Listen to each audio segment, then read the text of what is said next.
Hello, I'm Susie B and welcome to my channel.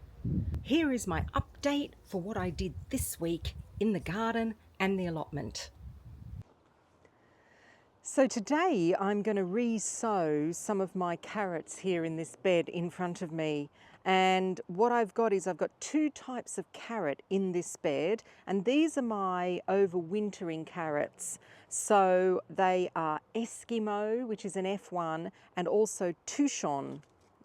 So what I found was the slugs and snails liked the kind of outer side of the bed, and they do actually. So if you have got raised beds, you will probably have a little bit more of a problem with slugs and snails because they tend to live right in the sides of beds. So if you do have somewhere that you can put a bed down without any kind of wood side on the bed, it's going to be more beneficial for slugs and snails. But here in the kitchen garden, I haven't. So I have got all raised beds. I'm very vigilant. When I plant anything, I'm always checking on the sides, down the bottom to see if there's any kind of snail or slug activity, and I check it regularly. But the slugs or the snails, probably was a snail, went to town down that end of the bed, and so I'm going to re-sow. So far it doesn't look too bad down this end of the bed. I had a little bit of nibbling here going on, but yeah, it's not too bad. The centre is much better, little bit erratic germination, but not too bad. So I am going to now re-sow a little bit. If you want winter carrots, sorry, I'm just shifting because my foot has gone into cramp. If you do want winter carrots, it's a little bit late to be sowing them now if you want really big, decent carrots, especially if you're going to sow them in the ground. But there's nothing stopping you trying, because you will get carrots, you're just not going to get big whopper carrots. I need to also thin out here, but I'm not going to yet because I do want them to get a little bit taller. Down that end, I put in one row of carrots, and they are now about nearly 15 centimetres high. So in that row, I am going to thin out. These rows here I planted much later, so I'm going to wait a little bit longer, just in case we have any more slug damage in here. So I don't have any Eskimo left. I have only got Touchon. So I am going to re-sow in the spaces with the Touchon. And all I'm going to do is I'm just going to make just a little drill, I suppose, if you want to call it, and just re-sow in there. And then I will keep an eye again on slugs and snails. We've just had some rain overnight and this morning, so that's why it's a little bit wet here, but it has been drier, and so it has been better for slugs and snails. The other thing I've got at the ready is my veggie mesh here, because May, June and into July is when carrot fly is pretty rampant here in the UK. So I want to protect these little seedlings from carrot fly because they make a mess later on. Carrot fly is quite interesting because you don't see anything for a very, very long time, and then after a while you start seeing the green tops start getting a little bit yellow, or they might go a little bit mottled as well. And then of course when you pull out the actual root, you've got the little worms in there, or the larvae of the carrot fly, and they just decimate everything.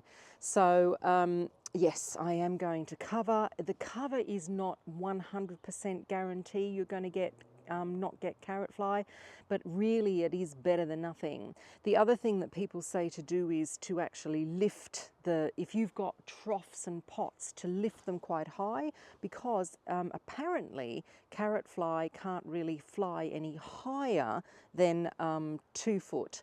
But I have found, even when I have grown my carrots in my veggie pod, I still get carrot fly. So either they're a mutant carrot fly, a bionic carrot fly, but they do actually get in. So it's not really 100% guaranteed. The other thing you can do is what I've done here, and I haven't done this particularly for companion planting. All I've done is I've done it because I usually plant my carrots, spring onions, because I want to utilize the bed as much as possible. But the other thing people say is that the smell of an allium is what the carrot fly doesn't like, so it deters them as well. That's going to be interesting whether it will deter them from here, because I put my veggie mesh on a little bit later. I didn't put it on as they germinated, so it will be interesting to see whether this has made any difference whatsoever. The spring onion I've got in here is white Lisbon. It becomes a bulbing onion if you leave it in there, but I'm using these as spring onions. Actually, I've got a lot of spring onions, but they're doing quite okay. White Lisbon is not a great spring onion for the summer, so if you want to sow some, I'm not sure that I would be sowing white Lisbon at this time of the year. They much rather the cooler weather. But these were plants that I already had, and they're fine at the moment. The one that I would sow at this time of year, if you want to have a look at what I'm sowing in July, I will link the video below so you can have a look, is guardsman, because guardsman is a great spring onion. It's a proper bunching onion. It doesn't actually bulb up into an onion. It stays as a spring onion, and it is beautiful for this time of year. Okay, so let's just get this netting. I'm going to go over the other side, so just underneath you, do a little bit of thinning out of this first row, and then I'm going to resow, and I am going to put the netting on top. So if you are going to thin out carrots, then the idea about thinning means that you pull out either the weakest plant or carrot and leave some space in between each one so that the carrot then gets bigger. And it's the same with everything really. If you multi-sow, and I multi-sow a lot of things, so for instance these spring onions here were all multi-sown. So I started off with about 4 or 5. This one has even got 3, that's got 5, so I had 5 seeds per cell. The bigger the onion that you want, or the bigger the carrot that you want, you need to thin out, because then they don't have to compete together. But if you just want nice, small, thin carrots, then you can actually leave them all together. I broadcast sowed the whole row here, but when I do troughs, I usually just dib holes in the actual trough. I'm going to show you in a minute what I do. And I just then sow about 4 or 5 seeds per hole. And I find that that works really well because they don't compete a great deal. You're always going to find seedlings that are going to be weaker than other seedlings, and then you can pull those out. But I've just been thinning these carrots here, and they're not very big. I'm just going to show you the size of these carrots. Here we go. This is what we're looking at the moment. Ta-da! So it's not great, but it is better than nothing. And then there, it's a really good size actually to thin out. When you do thin out, I'm just going to remind you again, carrot fly, because they can smell carrots, I don't know, from miles away. So make sure that you cover them up. And that's what I'm going to do now. I'm going to cover this up. Right, so it is tomato checking over time, if there's such a thing. So the sun is out and I'm in the greenhouse and it's nice in here. It's nice and warm. I'm starting to get a bit of a glow on the old snoz, and I'm just going to open the louvers a bit. There we are, because I can hear the little vents opening above me, so that means it's a nice temperature. Okay, I want to talk about tomatoes now. Let me just Where are you going? There we are. Right, in this big greenhouse, I have got my grafted tomatoes. Someone said to me the other day, someone asked me the other day, which I had to have a chuckle about, was, what two tomatoes did you graft together? I thought, wow, if only I could be so clever. I didn't. I actually bought these grafted. Okay, why do I grow grafted tomatoes? Well, the main reason is because nearly all of my grafted tomatoes are cooking tomatoes. And a little fact about me, if you don't know, I don't eat raw tomato much. I do eat it in a salad, but it has to be really laden with lots of dressing, or I will eat it, yeah, mainly like that. But I eat a lot of cooked tomatoes. So that is why this greenhouse is mainly cooking tomatoes. So the grafted means that the actual tomato that I'm going to pick from is grafted onto a rootstock that has been proven to be better yielding, pest and disease resistant better as well. So that is why I like doing grafted tomatoes. If you've been watching me for a long time, then you will have seen that I had a little bit of a rant. I never rant because I hope that I'm quite a positive person about the company that I got my grafted tomatoes from, because it's not the first time I've bought from them, and I always hope every year that they will arrive in better condition, but they usually don't. So don't quite understand their quality control from this company. However, I then have to mollycoddle them and get them through to a good stage. And for me, is it worth it? It is in one way, because the varieties that I've got, the two varieties that I've got that I do for cookers and for preserving, is well worth it. And they are quite difficult to get ungrafted. They are Crimson Plum, which are the ones behind me, and these ones here, which are called Aviditas. They're a smaller plum tomato. Anyhow, they're doing, all of them are doing really well now. I lost one because it snapped in transit and I couldn't bring it back to life. I have 4 of each. I didn't order any more because I thought after last year, but I got 4 of each. They've all come through except for that one that snapped, and the rest of my tomatoes in here are either grafted cherry tomatoes, like I've got some grafted honeycomb, and honeycomb is the little orange tomato that is absolutely delicious. Or I've also got some San Marzano, but they're not grafted. I don't think I've ever seen grafted San Marzano. If there are some grafted San Marzano that you can buy in the UK, again, let me know below. So I just want to show you a little thing about tomatoes. These tomatoes are what are called indeterminate. Indeterminate tomatoes are the ones that grow up a vine. They're also called cordon as well. I grow mainly determinate tomatoes, which are the bush tomatoes, but I grow them in pots and buckets, and I grow them inside and outside.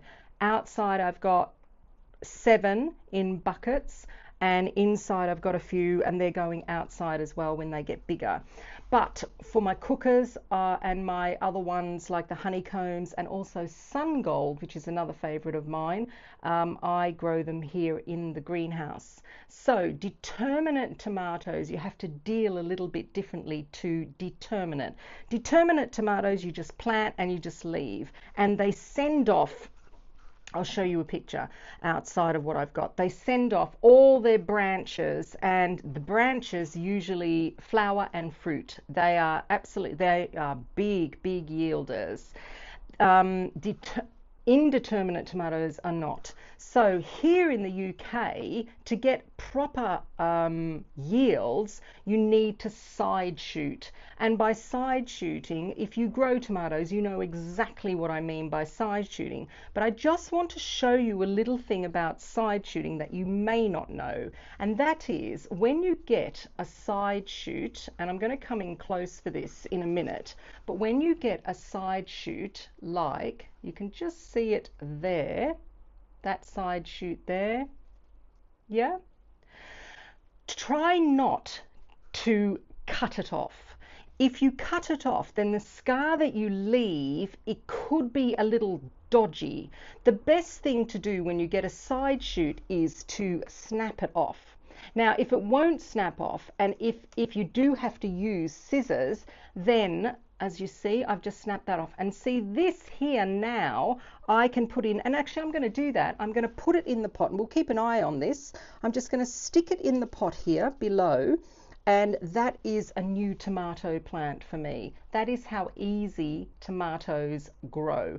You could put it in a glass of water if you want to, or a jar of water, but this time of year I just stick it into the soil. When it starts growing and I can see it's growing, I dig it out and I have a new tomato.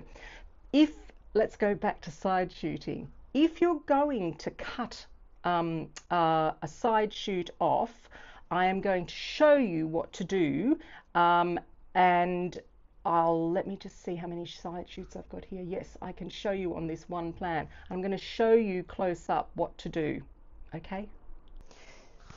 And actually, while I'm here, I'm going to show you another thing that is quite important with indeterminate tomatoes. Okay, so this is my shoot I'm going to deal with here. But see this leaf here? When you de-leaf a tomato, and you can actually, when the tomato is tall enough and big enough and has more than one truss on it, and here's the truss coming here, I'll show you in a minute. Actually, let's have a look. There it is. See that truss? There's a little tomato there. There's the truss.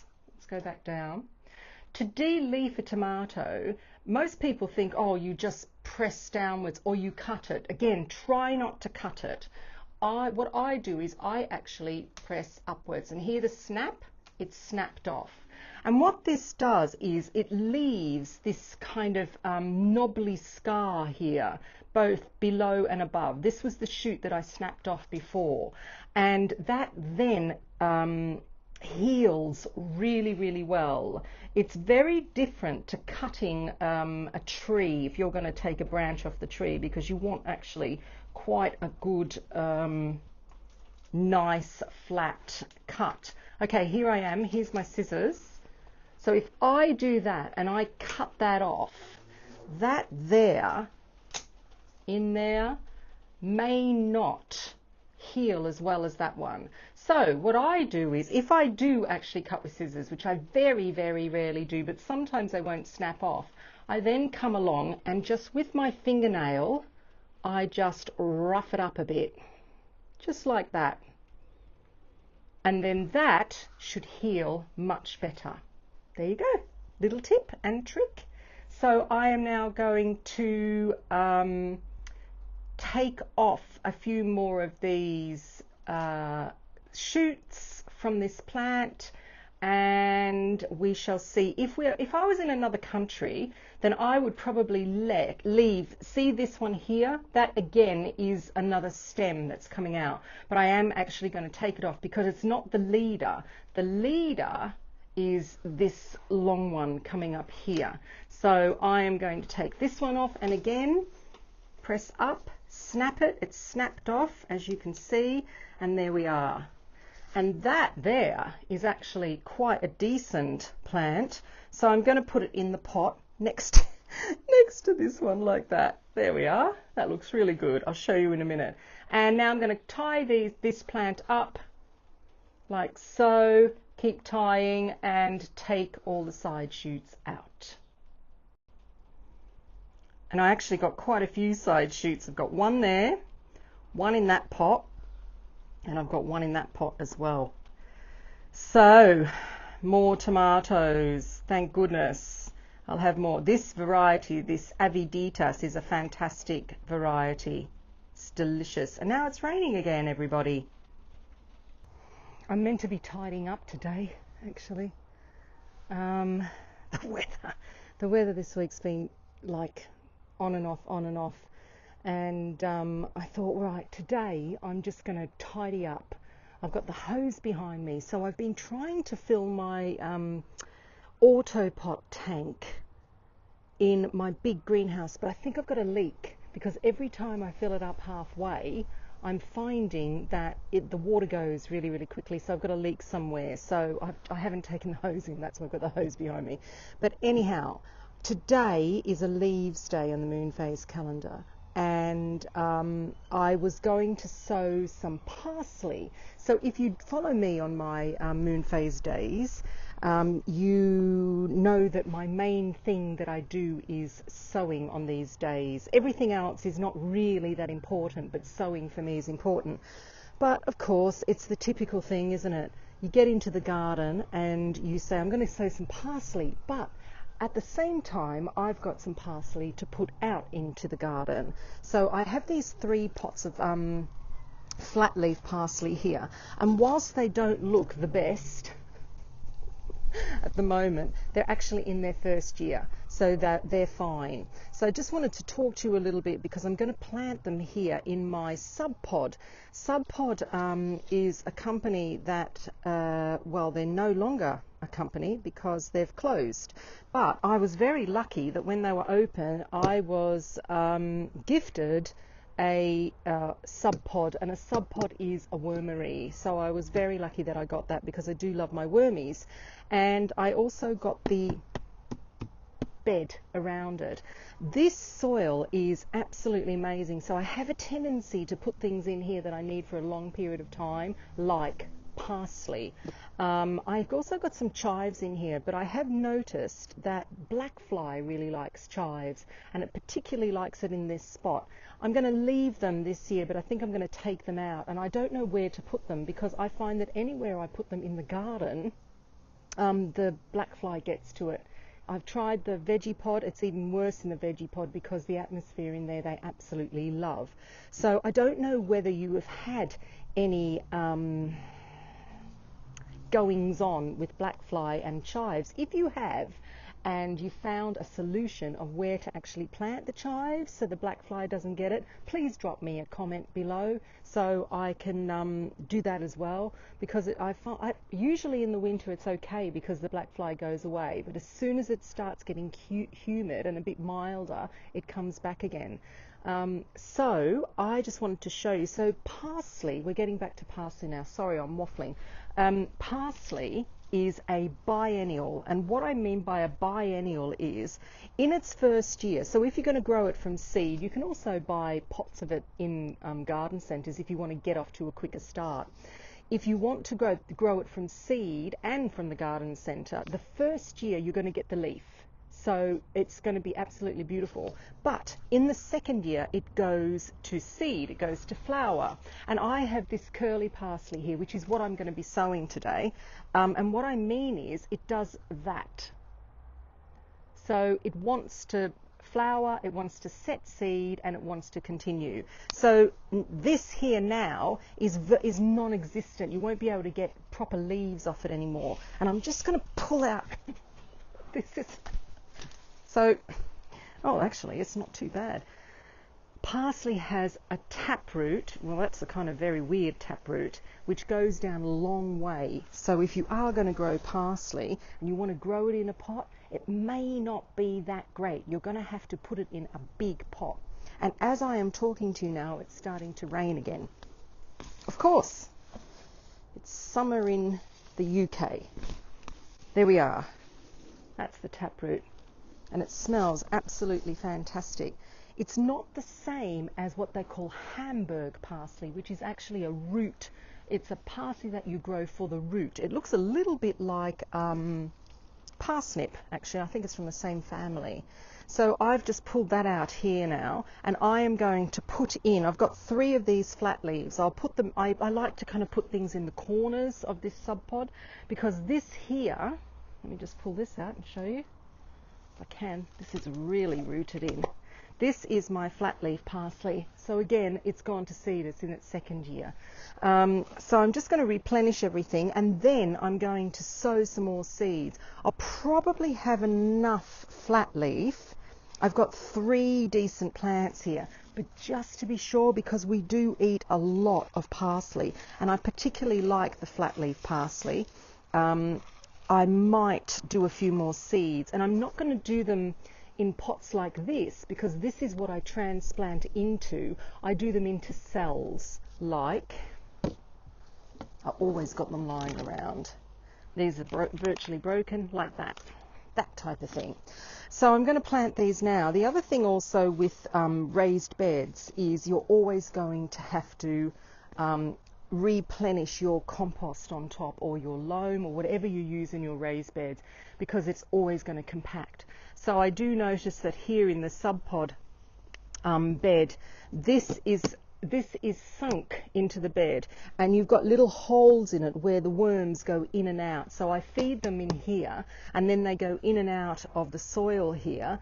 I can see the holes again, so everything's compacted down. So I just, every time I empty out a pot with something in it, I take the plant out, I leave the compost, and then I put them in my raised beds, or I put it in the sub pod, and then everything's fine again. So yeah, let me just plant these, and then I am going to go and sow some more parsley seeds. When you do sow parsley seeds, don't get disillusioned if it doesn't come up within 7 days or so. Parsley is really slow to germinate, and the reason is because it has a kind of membrane over the seed, and it's like a protective thing for the seed, so that it can germinate really, really slowly, and therefore it stays in the ground much longer during the year. It's not like coriander or dill where it comes up really quickly. By the way, that's the other 2 things that I'm going to sow again today, because I can't keep up with sowing with what we eat, especially in the summer, because coriander grows really fast. Coriander, again, is another cool loving plant, so you usually find in the spring and in the autumn you get the best quality leaf from coriander. In the summer it just wants to flower, so I have to sow quite a lot of it. And dill, exactly the same. Dill does really well in pots, actually, but I will also be sowing stuff in pots, because then as it gets cooler I can then take everything inside in the greenhouse. I always have pots of flat leaf parsley and curly parsley in the greenhouse for the winter as well. So that's my leaves. Thank you for joining me. I'm Susie B from SusyBLiving, and I will see you next time for more updates as to what I'm doing on my allotment and in my kitchen garden when it does stop raining. See you later. Thumbs up and subscribe. See you next time. Bye.